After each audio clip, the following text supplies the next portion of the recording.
রাসূল সাল্লাল্লাহু আলাইহি সাল্লাম বলেছেন, লা হাওলা ওয়ালা কুওয়াতা ইল্লা বিল্লাহিল আলিয়্যিল আযীম।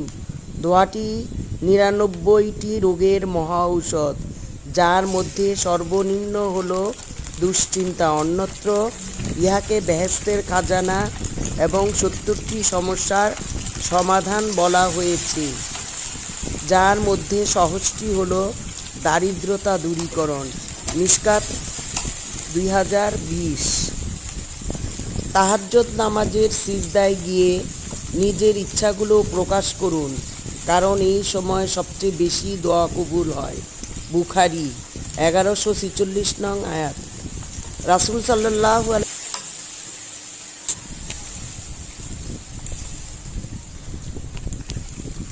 হে আল্লাহ, যে জীবন পর্যন্ত জীবিত থাকা আমার জন্য কল্যাণকর, আমাকে ততক্ষণ জীবিত রাখুন, এবং যখন মৃত্যু আমার জন্য কল্যাণকর, তখন আমাকে মৃত্যু দিন। সুনানে আবু দাউদ ৩১০৮। অথচ এটা এমন হতে পারে যে তোমরা একটা জিনিস অপছন্দ করো, অথচ সেটা তোমাদের জন্য ভালো। আবার এমনও হতে পারে যে তোমরা একটা জিনিস পছন্দ করো, অথচ সেটা তোমাদের জন্য খারাপ।